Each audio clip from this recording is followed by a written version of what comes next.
Kita ketahui bersama bahwa perkawinan saudara itu apalagi di dalam Islam tidak dianjurkan, kemudian di ilmu kedokteran juga tidak dianjurkan, karena apabila menikah dengan melakukan perkawinan saudara, anak yang akan lahir itu akan cacat. Nah, kita akan melihat bagaimana keunikan dari suku Tolahi.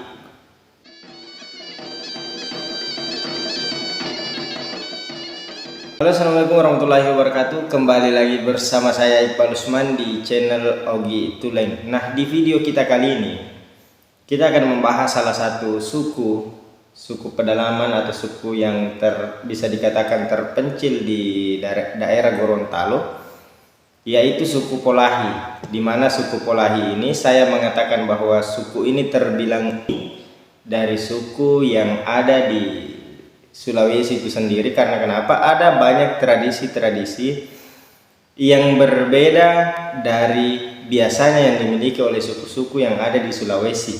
Nah, kita langsung saja membahas suku Polahi. Suku Polahi adalah kelompok etnis terasing yang mendiami hutan pedalaman Gorontalo. Menurut cerita yang beredar di masyarakat, Polahi adalah masyarakat pelarian zaman dulu yang melakukan eksodus ke hutan karena takut atau tidak mau dijajah oleh Belanda pada saat itu. Jadi suku ini bisa dikatakan anti penjajah.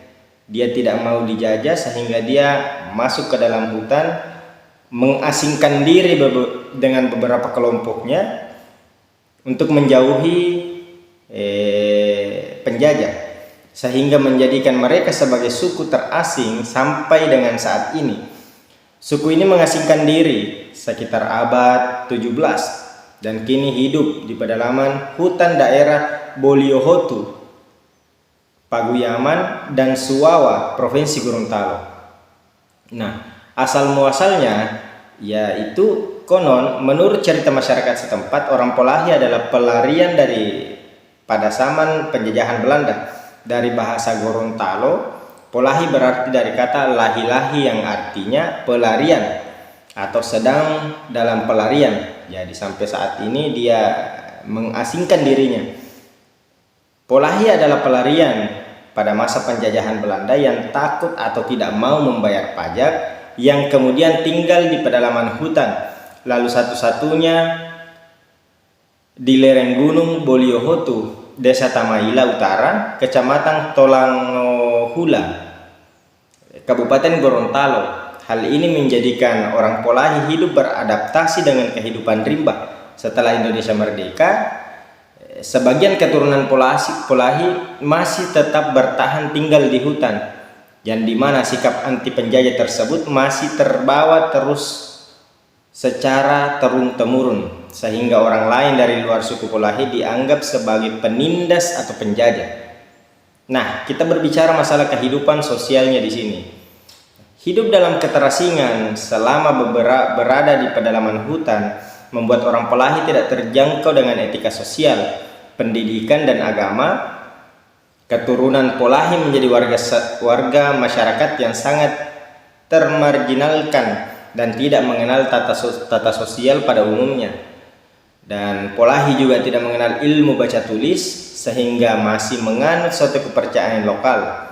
Dan bahasa yang digunakan adalah bahasa sehari-hari, adalah dialek Polahi dalam bahasa Gorontalo. Suku Polahi hidup dari bercocok tanam ala kadarnya dan berburu binatang seperti babi hutan, rusa, serta ular sanca. Dan suku Polahi juga belum mengenal pakaian seperti masyarakat Indonesia pada umumnya. Akan tetapi karena perkembangan zaman sudah ada beberapa keturunan dari suku Polahi yang beralih ke yang modern. Sudah ada yang memakai pakaian, sudah ada yang keluar untuk berbaur kepada masyarakat.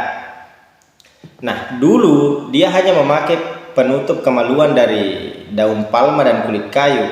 Dan rumah suku Polahi ini sangat sederhana, tak berdinding, dapur dibuat di tengah, dan juga berfungsi untuk menghangatkan badan. Suku Polahi juga tidak bersekolah dan menikmati fasilitas kesehatan modern, karena kenapa? Dia berada di lereng gunung, di tempat terpencil pedalaman Gorontalo. Nah, untuk menuju ke tempat suku Polahi diperlukan waktu sekitar 7 jam dengan berjalan kaki menaiki gunung dari pusat kota Gorontalo. Jadi lumayan 7 jam jalan kaki.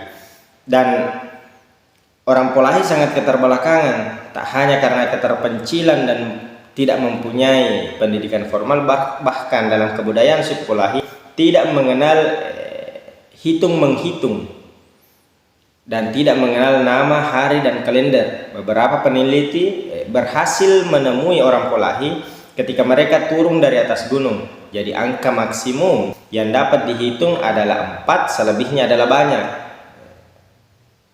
Sebelumnya orang Polahi hanya mengenal 2 angka bilangan saja, yakni 1 dan 4. Kalau lewat dari 4 berarti banyak. Dan kepercayaan orang Polahi hidup dalam kelompok-kelompok kecil di pedalaman hutan Gorontalo. Mereka mengenal 3 tahun dalam kepercayaan. Ketiga tahun ini adalah Poluhuta, Lati, dan Lausala. Nah, ini menariknya. Dan Poluhuta digambarkan sebagai sosok yang hidup serta memiliki kuasa di tanah. Konsepnya berasal dari nenek moyang. Poluhuta adalah sepasang suami istri. Bila masyarakat Polahi hendak membuka lahan di hutan, jadi harus meminta izin kepada Poluhuta. Selain memegang kuasa di atas tanah, Poluhuta juga memegang kuasa atas hewan di hutan. Bentuk penghormatan orang Polahi kepada Poluhuta adalah jika mendapat hewan buruan, bagian-bagian tertentu diiris seperti telinga, mulut, lidah, kemudian darah di tunggul kayu untuk dipersembahkan kepada Poluhuta. Jadi ada semacam praktek spiritualnya seperti sesajen yang memberikan irisan-irisan tertentu seperti itu tadi, telinga, mulut, dan hati untuk dipersembahkan kepada dan lidahnya untuk dipersembahkan kepada Poluhuta ini tadi.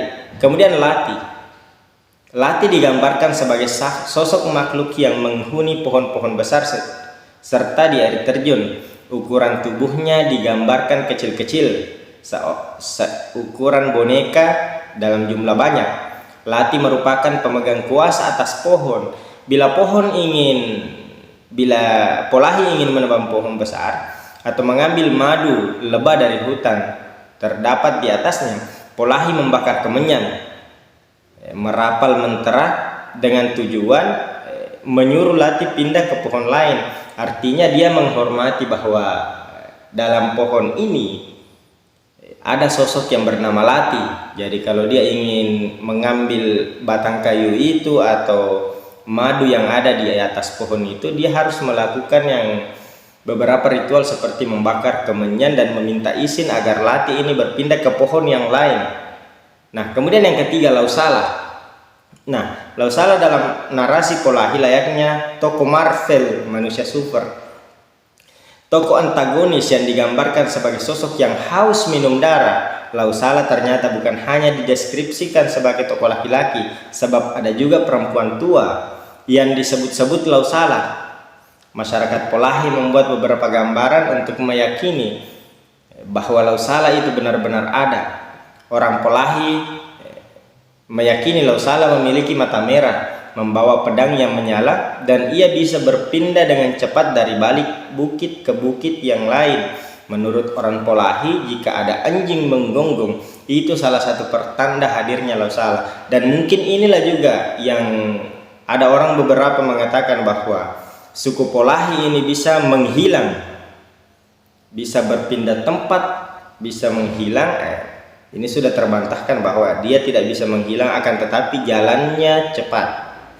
Nah, kemudian ini yang paling menarik, tidak ada di suku-suku yang lain yang saya ketahui sendiri ya, perkawinan sedarah. Nah, kita ketahui bersama bahwa perkawinan sedarah itu apalagi di dalam Islam tidak dianjurkan, kemudian di ilmu kedokteran juga tidak dianjurkan, karena apabila menikah dengan melakukan perkawinan saudara, anak yang akan lahir itu akan cacat. Nah, kita akan melihat bagaimana keunikan dari suku Polahi ini. Masyarakat suku Polahi hidup secara nomaden. Mereka tinggal dalam gubuk-gubuk kayu sederhana supaya mudah untuk ditinggalkan. Jadi kalau ada keluarga suku Polahi yang meninggal, jadi langsung ditinggalkan bersama rumahnya. Jadi bisa berpindah-pindah tempat. Ketika ada anggota keluarga suku Polahi yang meninggal dunia, maka akan dikuburkan di tempat itu. Kemudian mereka akan meninggalkan tempat itu. Nah, suku Polahi pindah untuk mencari lokasi baru dengan membawa peralatan masak, pakaian, piring, gelas, dan alat-alat lainnya. Jadi suku Polahi ini memiliki rasa takut yang mendalam terhadap jenazah yang menjadikan penyebab masyarakat Polahi untuk meninggalkan rumah mereka. Dan suku Polahi sering berpindah-pindah tempat, lalu membangun gubuk-gubuk baru dengan pola hidup demikian. Masyarakat Polahi hanya saling berkomunikasi dengan kelompoknya. Hal tersebut kemudian yang melahirkan tradisi pernikahan saudara antar saudara. Jadi tidak terbuka dengan kehidupan yang lain, kehidupan luar. Jadi interaksinya hanya kepada kelompok-kelompoknya sendiri. Kawin dengan saudara kandung sudah menjadi hal yang biasa dalam suku Polahi. Sebagai contoh, sesepuh pada salah satu kelompok Polahi, yaitu umpamanya kelompok 1, merupakan seorang kakek dengan 3 bersaudara. 2 saudara lain adalah perempuan. Kakek itu mengawini kedua saudara kandungnya ini sekaligus. Jadi saudaranya yang dia nikahi. Istri yang satu tak memiliki anak, sedangkan yang satunya lagi mempunyai 6 anak, 2 laki-laki, 4 perempuan. Kemudian anaknya mengawini anaknya lagi, sehingga anaknya juga menjadi menantunya. Meskipun hidup mengasingkan diri dan memiliki tradisi yang berbeda dengan masyarakat pada umumnya, masyarakat Polahi terbilang terbuka dengan masyarakat di luar lingkupnya. Kita beralih kepada konsumsi masyarakat, budaya konsumsi masyarakat. Masyarakat suku Polahi memiliki kebiasaan unik. Di antaranya masyarakat Polahi hanya makan 1 kali dalam sehari. Orang Polahi hanya makan sekali, yaitu pada sore hari saat pukul 5 sore saat menjelang sholat maghrib. Dalam kepercayaan umat Islam berarti ini sore. Mereka mengonsumsi umbi-umbian yang mereka tanam sendiri dan tidak terbiasa mengonsumsi nasi seperti masyarakat pada umumnya.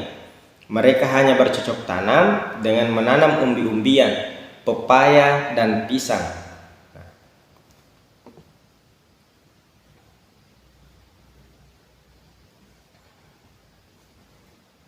Jadi itulah beberapa fakta-fakta unik yang dimiliki oleh suku Polahi ini yang mendiami kedalaman atau lereng gunung pegunungan di Gorontalo, yang memiliki tradisi yang seperti yang kita katakan tadi. Sistem kepercayaannya, sistem pendidikannya, dan kemudian sistem tradisi yang tidak dimiliki beberapa suku yang ada di Indonesia yang saya ketahui adalah kawin sedara. Oke, sapoku sila surkumanang. Sampai di sini video kita. Jangan lupa support channel kami dengan jangan lupa subscribe dan agak tombol loncengnya agar bosku-bosku semua tahu kalau kita punya video baru. Oke, assalamualaikum warahmatullahi wabarakatuh.